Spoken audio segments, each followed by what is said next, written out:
I gotta rush. Dímelo, mi gente, what up? It's your boy Gus.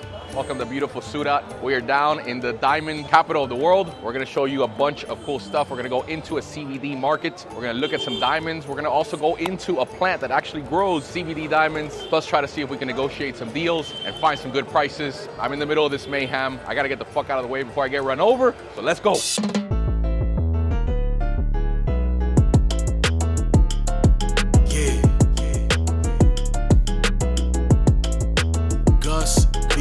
Jewelry.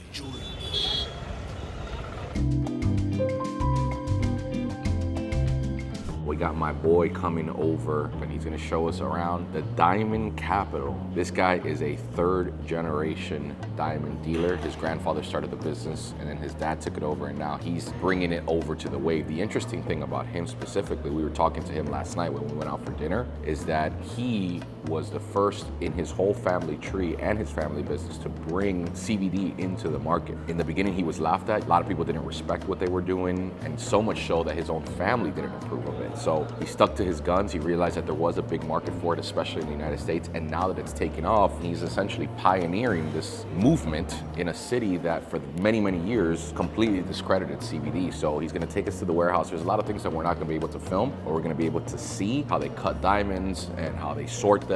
This should be a doozy. Lego. You'll speak well?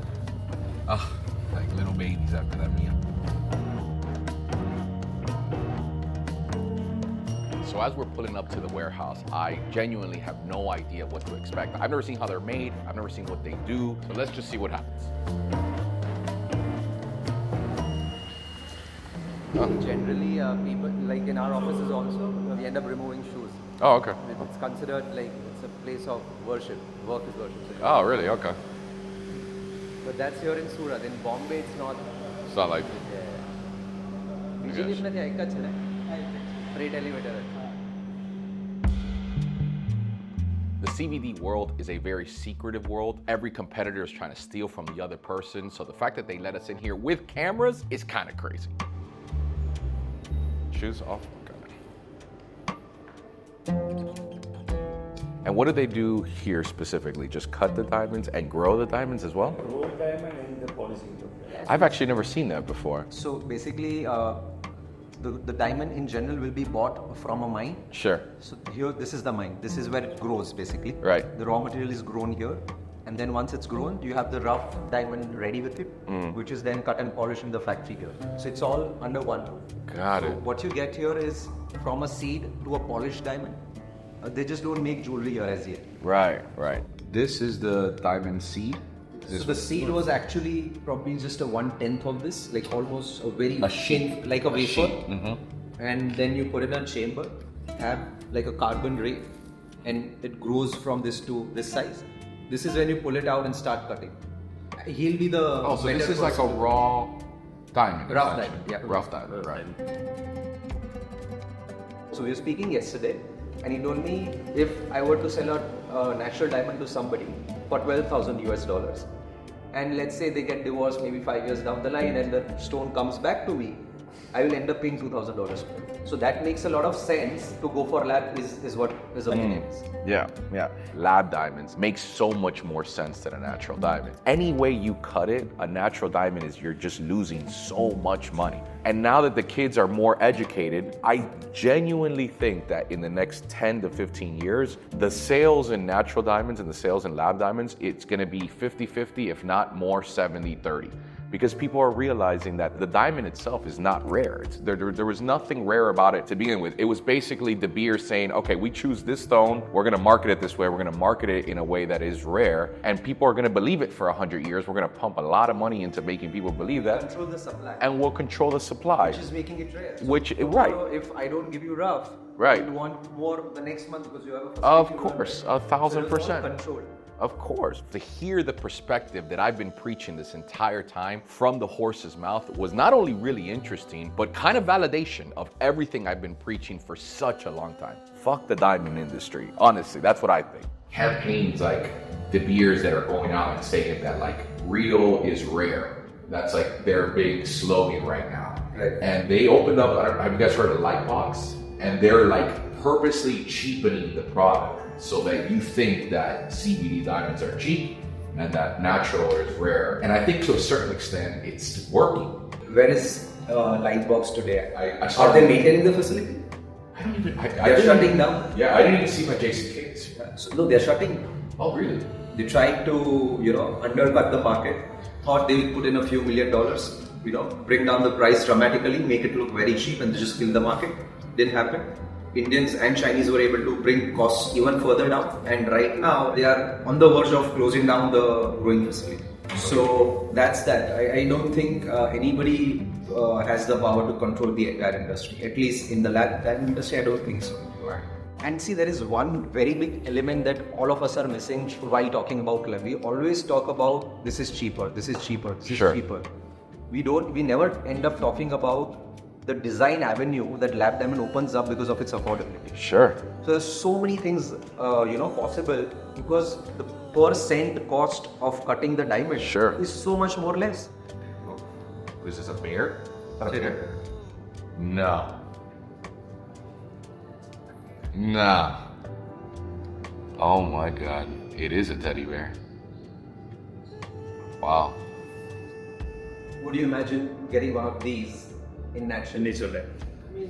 Let me tell you how crazy it is to cut a natural diamond into shapes. It's insane. You're gonna cut a lot of weight off, so that's a bunch of diamond dust. That is literally thousands of dollars. But in CVD, it gives you that liberty to do all kinds of crazy stuff that normally would just be forbidden.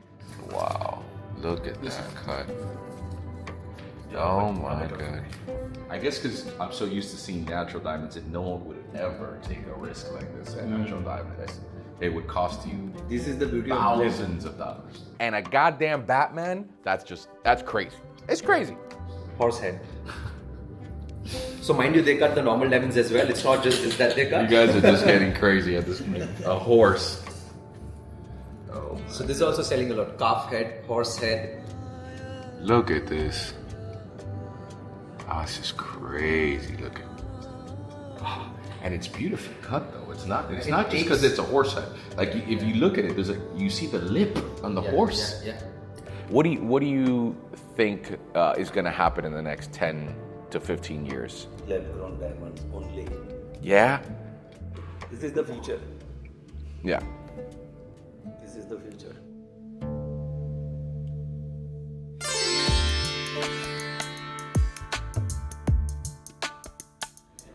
Not to be a geek or anything, but that's just like, this is dope as f***. So what is the guy doing here? Looking at the stone and Yeah. planning it out basically? So even though the machine has plotted the inclusions, it may not be 100% accurate. So he'll see the stone, make sure that the inclusions are as are in the in the It's like a diamond. cross verification. Cross verification. And then he'll try to pull out maximum weight, maximum value, not even weight. So you could get a 5 character like an I1, but you could get two characters VVS. What is the better value? So Parag Bhai would have given him a price chart saying this is the price for this size, give me maximum value out of this. These are some of the highest paid people in the diamond industry, and what they do is they grab the rough, they put it into this computer, and the computer will give them an idea of where to cut each one of those diamonds to maximize the value of that stone. So it's a 22 character. Oh Rough. my God. Oh, okay. Wow. And what shape is gonna come from this? He's planning actually right now. So basically, he looks at this, the computer tells him where the inclusions are, Yeah. and then he's up to looking at it and And saying, he's okay, saying, this is what let we me can get the cut. best stone with the maximum weight, with the maximum value out of it. So he'll try maybe an emerald, maybe a marquee. If they have an order, they'll actually just get that stone made. There's gonna be some inclusions always sporadically throughout that block. So what the guy goes in there, tries to find always the highest value, in other words, a VVS1 or a flawless stone, and then we'll try to cut out the little shapes outside of that to maximize the area. All that material on the outer edge. A lot of it is lost, but if you have bigger shots, you will not just waste it. You will try and pull out smaller stones. So whatever smaller series you are talking about, one below, will come from the side that, stones. That side. Which is why I was saying you are always at the mercy of a bigger stone being cut. So if tomorrow you get order of a 100 Cuban links with 1 mm each, Right. he would have to cut so many more big stones for you to get the smaller ones. What a lot of people don't know is how expensive the smaller stones are. Yes, of course, the big ones with really, really good clarity and really good color are always gonna be the highest priced ones. But these small 1 millimeter stones are a kick in the nuts to make, and they're so expensive, and now you know why. After the stone is planned, they will do a marking as to from where it's going to be cut. Oh, okay, so once they map it out, this is what... So can you see the marking here? The light marking? Laser marking. It's a laser marking. So the computer, the laser machine will only cut from where it's supposed to be cut. Not any less, not any more. Got it. Once that piece is cut, that will be used to make something else again. So you're trying to pull out as much as possible from a single piece. Got it. You see this? Yep. Wow. Oh, so those lasers is where it's essentially going to get cut? Yeah. And this is a diamond? Why does it look so... Because it's already cut a few times. Wow. I was like, what the hell am I looking at? After that, Oh, right, so this is what it looks like now. After the cutting. That's incredible. after that, it is going for the shape. It just, from this process, it came onto this. So there's another machine which That will help it refines just, make it more closer to the original shape, and then it goes for the cutting, And then that is all what's left of it. from which we'll make the smaller die. You can make a small diamond from there? Yeah. Of course, they're not going to throw this away. Nothing goes unwasted. Everything is used because everything is money. So this is what it looks like when it initially gets cut. This is the initial machine. Then they put into a different machine that gives it its kind of a rough shape, right? Not refined, but a lot closer to what they want the end result to be. And then what happens after this? They put it into the actual cutter comes in, adds the facets, right. Wow, that's crazy. So this would be a round cut Correct. before anything happens, and then they cut it into the beautiful shape that you guys see in a ring. So a lot of what you guys are seeing right now is the factory owner speaking to Dwanil, and he would have to translate to us because he didn't speak very good English. So basically what single stones we saw in there, the rough diamond, actually comes in a big, like a chocolate bar, right? So the bars need to be cut from between to get one single piece. Oh, They're really? actually Oh. cutting the bar right now. You can see. Oh, wow. Holy shit. Two bars. Oh, okay, so then it cuts in that. So it's basically one big like that, Yeah, like like a a bar. Hershey's bar. Yeah. We call him eat chocolate. Because it's like a bar. Oh, wait. Really? That's funny. Wow, that's cool. So this was all one big piece in the beginning, and then it just got आगे cut. मतलब पतला थे. Seed. Seed. So this is a seed. Oh, this is a seed. આ સીડનું હજુ કાઢશે આની અંદર હજુ પતલું કરશે. So they'll probably break it down into 3 parts from this. ત્રણ part. બે part. So 2 parts from this, so make it even thinner. That becomes your original seed, and then you have multiple seeds on top of which your diamonds will grow. Again, when the piece is ready, you just take a part of it out and put it as a seed in the machine. So it's actually like a plant. You just pull out the seed, put it back. Cool. It's a cycle that keeps on going. They grow the diamond, they cut the top, then they split that up, and that becomes the seed in which it grows again. It's exactly like a plant, the example that he used. You grab a piece, take it out, put it in the soil, and another one grows. But Right. so we have some automatic machines here, wherein the machine is cutting the diamond. But this is not for the final stage. Final stage માટે આ So these are diamond cutters. Now normally for the smaller stones, you would do it manual, which this process still exists till today, but this is how essentially technology is changing the diamond industry, whereas a guy like this would have to sit here and do this 5 times. Now there's a machine, they program it, and it does it all automated. These computers that you see here. Say for instance, 30, 40 years. How has like technology changed? Because I can't imagine this was around 40 years ago, 30 years ago. Like, From a machine like this, we are able to save a lot of time and human intervention, because this particular piece was actually 4 people sitting there. So yeah. it is legit crazy.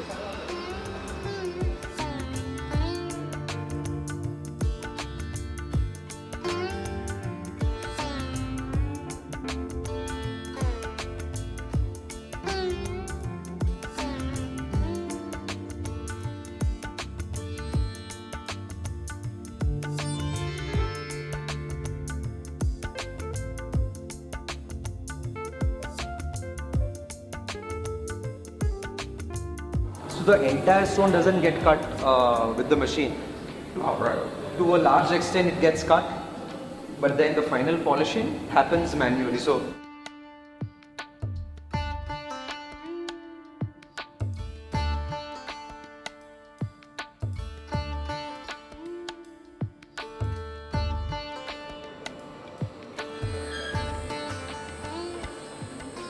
So once that machine does most of the cut, then another machine gets it as close to the final look as possible. And then this is the final polish. They're polishing the stone here. And they're giving it its final look. And once it's done here, the stone is finished.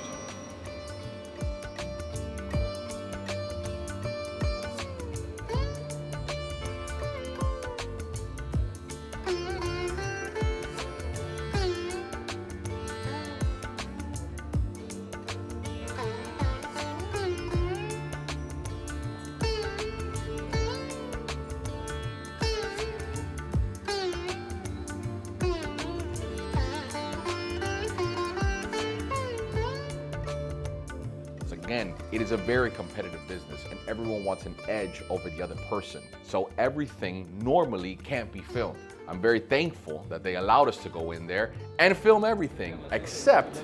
Oh, this is I wish we could have shown it, but we can't. This lovely man has been nice enough to show us this operation that's essentially 30 years in the making, but it was basically one huge room where they grow the diamonds. And it's insane to see with your eyes. I'm fresh off seeing it, and I can tell you it's one of the craziest things I've ever seen. Because this is a very green operation in a sense. There's no like child laborers in Africa, like working for pennies or whatever. What do you think about the people that like think that this is a more sustainable? Because there are some advocates that say that even this is hurting the environment more than mining. yeah. So look, it is, of course, I would be wrong to say it is not, affecting at all. That's a lie. So the consumption of electricity is one of the key components of growing the diamond, and that is a lot of energy being consumed, which is coming from thermal power plants mainly. Thermal power plants meaning from coal. So there is some pollution happening. We wouldn't deny that, but that pollution is much lesser than you would need to dig up like tons of sand in Africa or wherever, right? So of course there's some happening, but if you're bringing it down to maybe 1/10, then there's still a lot of value addition, right? 1,000%. And if we are able to pull off solar power, which they're already trying, if that happens, then it's 100% energy sustainable. I mean, yeah, because right now I think one of the biggest things is the exploitation of like people, like humans, and them having to like sit there and work endless hours and stuff like that. And then not only that, the funding of these guerrilla groups that grab all the money and they grab land where they know diamonds are and profit off that and do whatever they want. I mean, this here is just, I wouldn't say it's like a family-owned restaurant, but in a way it's 100% helping and boosting the economy of the place where it is, and really doing that. You know what I mean? It's not like what they're saying. Oh well, it's helping the villages in Africa. These diamond things. It's not really. It's not at all. you need to step in and just see how much it is helping them. It is mainly helping the people who put in money there, Right. Exactly. not who are supposed to receive it. The employees here are actually benefiting from this company because they don't have to dig in the earth and nothing. It's a real stimulation to the economy, not kind of what we were perceived to Which is why think. the government of India is also supporting this big time, right? There are grants being given by the government, subsidies given, for research and development. Our Prime Minister, as we spoke yesterday, is pro, lab diamonds. There's a certain reason why he's doing that, benefit of their own. Like if I saw this and I see the people that work here and everyone, I wouldn't I'd feel good about buying a lab diamond. You know what I mean? Like I wouldn't feel like when I went to Colombia and I saw those people in the emerald fields coming out, and I'm just like, oh my God, brother, that's crazy. Here is like, There's no blood on your finger. there's no blood on your fingers. That's what it is. Yeah. What's really interesting? Right when we walked in, as we were walking in, they told us that we had to take our shoes off.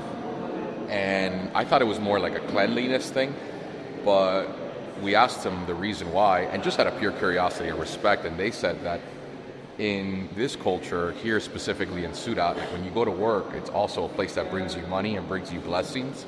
So you take your shoes off to respect where you work out. It's cool that they have like a prayer room as well. And it just, the general culture that you see here is so different than the corporate structure that you go about your day in the US. Here, this is seen as a place that brings you blessings, brings you fruit, and therefore you took your shoes off, and it changes your mentality on how you go about your everyday workday when you think of your job as a fruitful place, a happy place, a holy place to a certain extent. It's completely different than what I'm used to.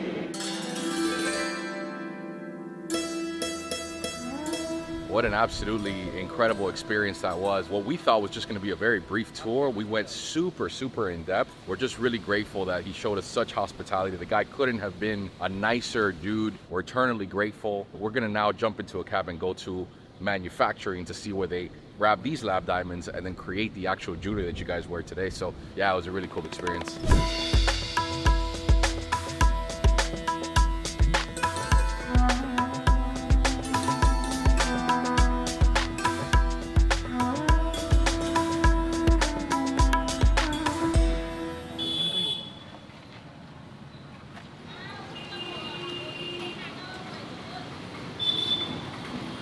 I think it may be over there. Oh, that's over there. So I'm not saying they all look the same because I look like them, but I walked right by the guy who was going to take me to the factory. He said my name and I just blew right by. I said to you, Mr. Goosevilla, but you cannot. Oh, I didn't even hear. I literally walked right by you. How are you?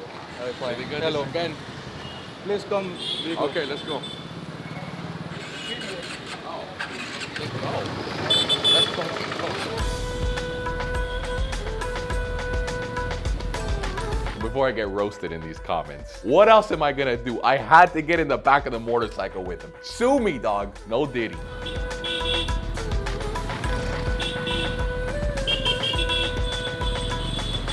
I was in the back of that motorcycle holding on for dear life, my man.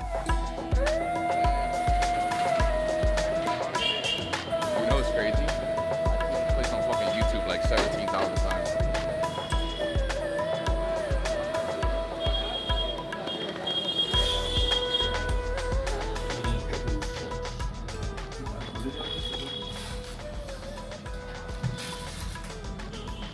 And how do you guys have clients in the US? Yes.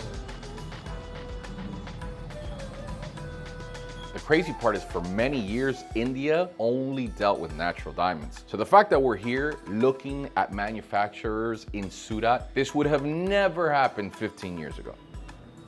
This is 2 carat. So this here would cost in lab maybe 3,400, and in natural you're talking well over 45 grand.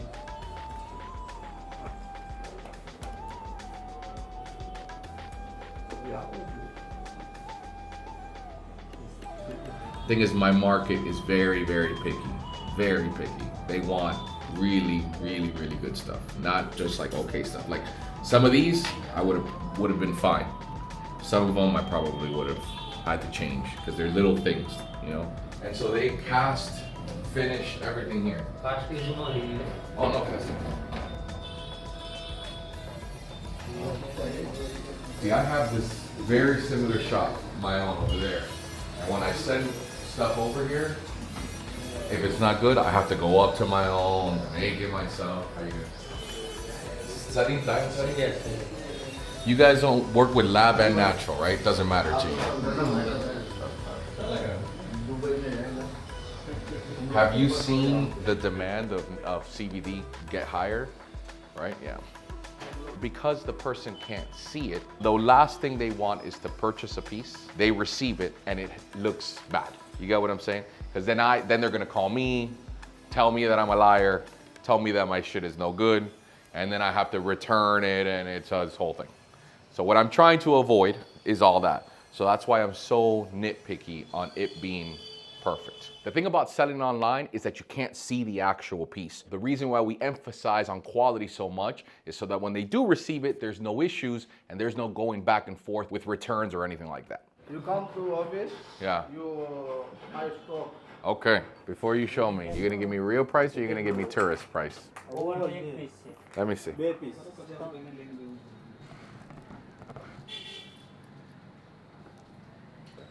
This HPHT. People in America don't like HPHT. Yeah. No buy. No buy. Because cannot show a diamond in pen tester. This diamond is pen test. These diamond testers for anything that's HPHT, for whatever reason, when you hit it, it shows moissanite when it is actually a diamond. I sold a HPHT stone to someone. They went, bought a little pen tester. They tested it. It didn't hit diamond. And then they took it to another jeweler. The jeweler also, no diamond. The guy called me screaming, angry. And I was like, no, it's a diamond. And I had to explain to him that it was an HPHT. I ended up having to just give him back his money, and it was fucking horrendous. So now, only CVD. That would be, how big are these? How big are these? 5? 5 Jesus Christ. Some of these stones that I was looking at, if they were natural, would be astronomical numbers. To give you an example, that 5-carat stone in CVD, you're looking at around 5-6 grand. In natural, well over $150,000 to $250,000. What do you guys think about CVD? Do you like? Do you think that it's actually gonna be the future of this or what? Because it's 5 years ago. Nobody. I think CVD has no future in long time. Really? Yes. Why? Because daily in the range of price also down. Up down, up down. Then after some time CVD coal is like moissanite.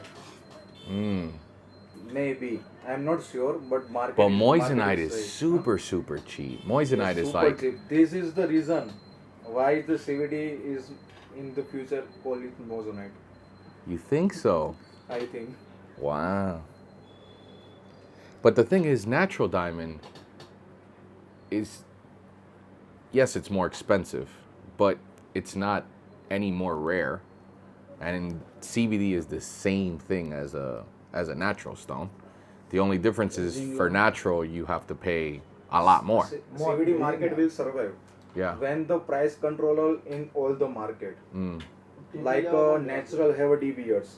Right. They also control the price of rough and polished diamonds. Right. But CVD have no any controller.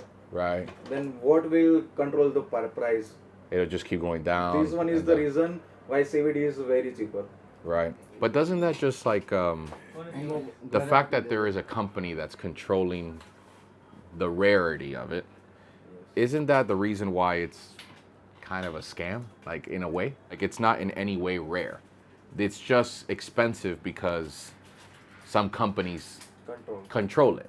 I mean, that doesn't, you know what I mean? Like, say as an example, I go and I buy an engagement ring for my wife. And I pay, I'm not a jeweler, I don't know anything. I pay for a 1-carat VVS one, let's say E-color. On the market price, that's like $13,000, $14,000, probably even more. I buy it for her, I propose, I love her. And then 5 years later, she's banging out my best friend. And now I have to divorce her. I go back to me, who I sold it to him, and I say, hey, I spent $14,000, GIA certification. How much would you give me for this ring? I'm gonna tell you no more than $2,000, $3,000 at best I'm gonna give them. They just lost $10,000 on that natural, right? CVD, that same stone is $1,500. Same situation happens, they come back to me, I don't give them back anything. But what they lost was only $2,000. What they lost on a natural diamond was $14,000 or $10,000. You get what I'm saying? So the reason why I think natural diamonds is probably never gonna it's gotta go down because there's no real value. It's just whatever De Beers says it is. You get what I'm saying? That's why I don't think that CVD will ever be moissanite because number one, it's harder to make than moissanite. And number two, like there's more demand for this, I think. I don't know, maybe. In 5 years, we'll have the same conversation. Yes. Maybe it does. Who knows? But either way, it's still kind of crazy. The reason is CVD is also diamond. Right. But its pricing is very low. Yeah. That is the reason it's very comfortable in market. Right. But we cannot trade in jewelry and diamond. Right. Because we have no profit. in Right. CVD. Right. If you sell the 1 carat of natural diamond, you can earn some money, like $100, $15. But in CVD, You can only earn $5, $10, $15, nothing more. And a breath of fresh air for all the people that say, oh, you guys are pushing CVDs because you make more money on them. No, it's the opposite. Jewelers make more money on natural diamonds. Don't ever let anybody tell you differently. Natural diamonds are the bigger scam, and hence the profit margins are insane with jewelers with them. Oof. You see this, natural, millions, millions.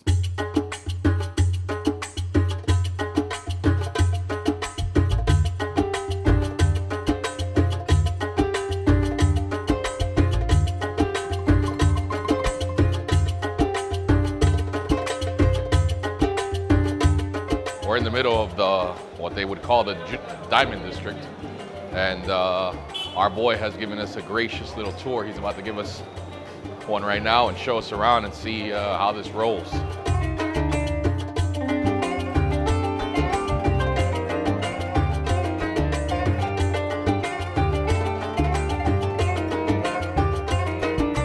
This is as if 47th Street had a baby with Miami, and then had another baby with the entire country of India, and birthed the diamond district. I mean, this is crazy.